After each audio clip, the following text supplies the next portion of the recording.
What's crack-a-lackin' dudes and dudettes? It's Ness, and you're watching NES Collectables. And we got to talk about what cards you need to have from Red in the One Piece card game. I think I've got 10 cards that you got to have, but let's start off with some like honorable mentions.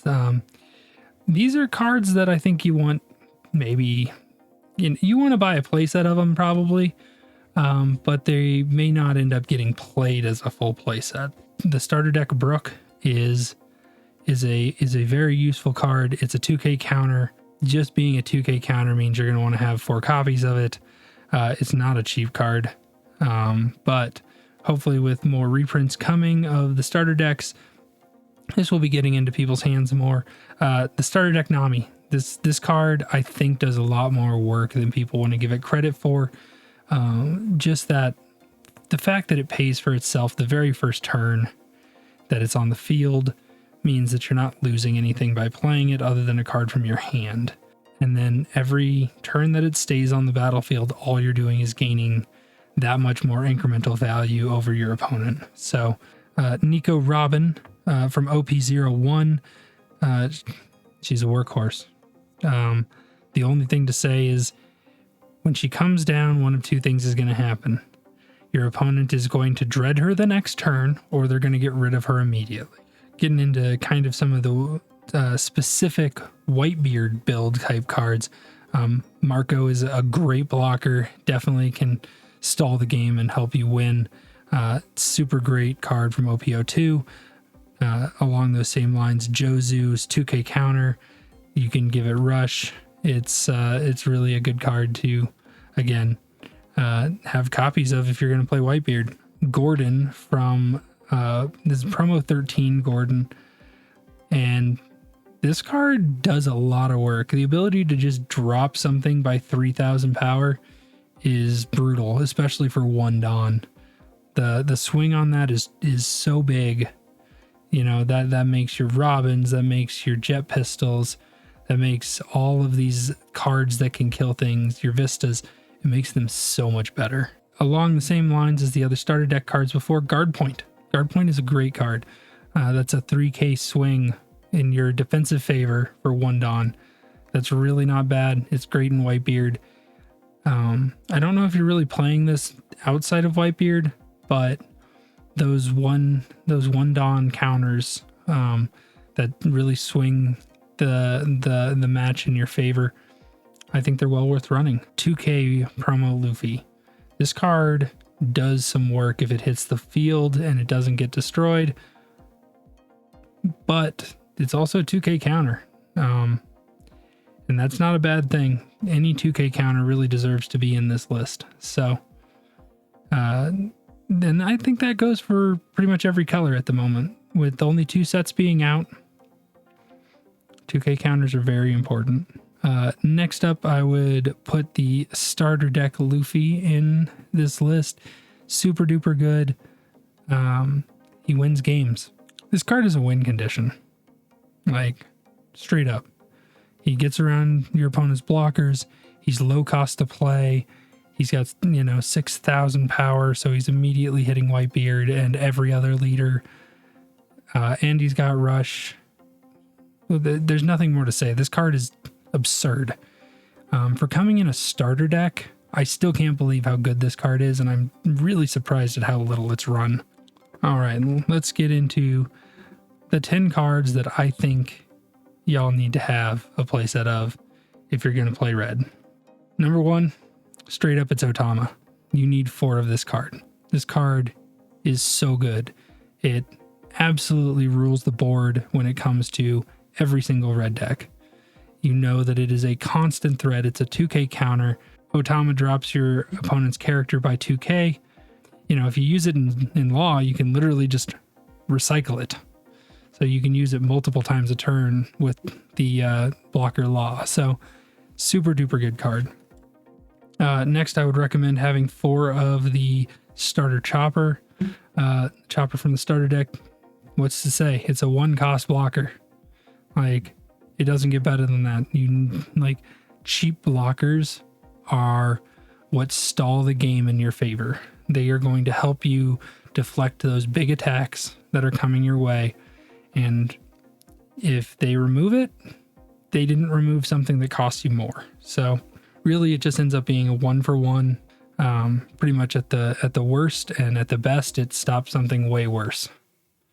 Next up is OP01 Nami. It's a searcher.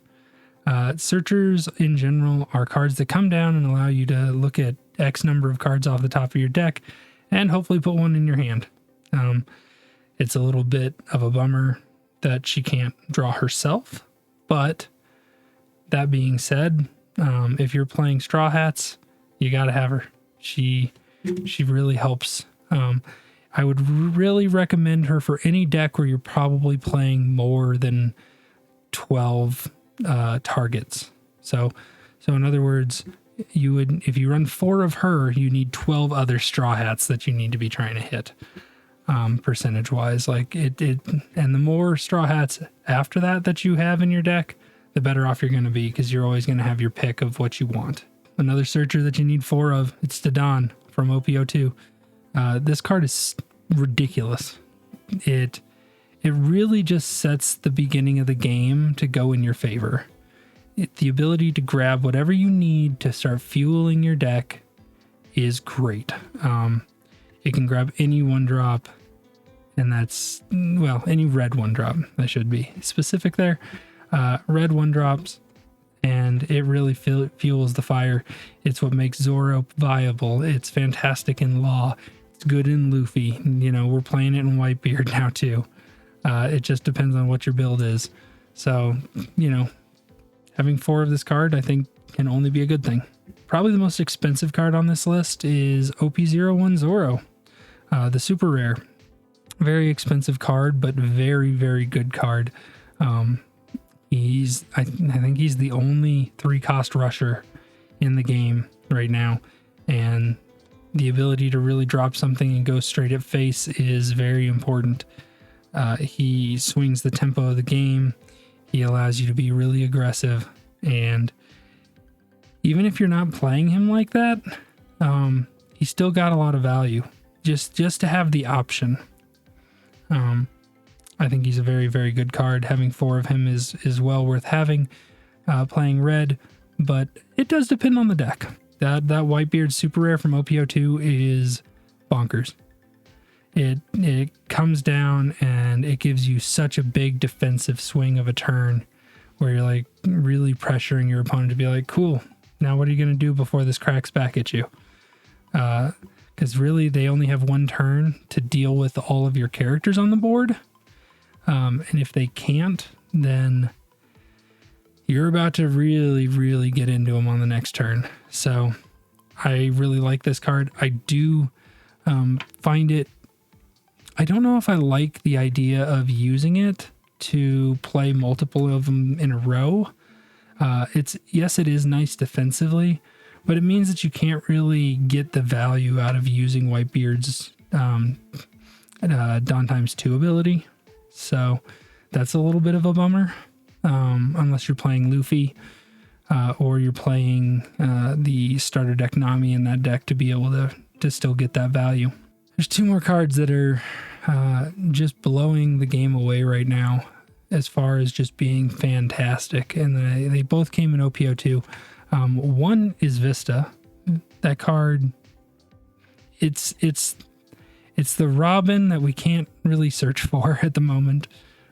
Next set, when we get a Whitebeard searcher, we'll be able to get it, but it just drops in and immediately does work, and that is a thing of beauty. Vista's so good. So good. Get a playset of Vista, for sure. And to follow that up, the last one is Makino. It's a 2k counter, and she bumps your 1-cost characters. She turns Zoro on like crazy. She's starting to do a lot of work in Law, and she's starting to do a lot of work in like Whitebeard and the Luffy build. So really anywhere in red, this card is just coming in and making Nami swing for 5k, or pumping up, you know, your Sunny Coons, or doing whatever it needs to really boost those 1-drop characters and make them a threat. Radical Beam is just a plain out solid card. If you're playing Law or you're playing Whitebeard, you're going to be down to 2 life very quickly. So for 1 Dawn, you're going to get 4k power. And if it triggers off your life, which it does have a life trigger, you're going to get that boost for 1,000 extra power to your leader for the rest of that turn. I will say, I don't know if you need a play set of it in your decks anymore, but I would say that having it is better than not having it, and that's Jet Pistol. This was a starter deck exclusive, but with the revision packs, it's been reprinted in all of the OPO2 boxes in those little packs. So I would recommend getting 4 of those and making sure that you have them for your red decks if you don't have them already. If there's any other cards that you guys think I missed that you particularly like or want to, let's argue for it, man. I'm interested to hear your thoughts. And if this video helped you out, subscribe to the channel. We're going to do more. And thank you so much for watching. And don't forget, sail on. NES.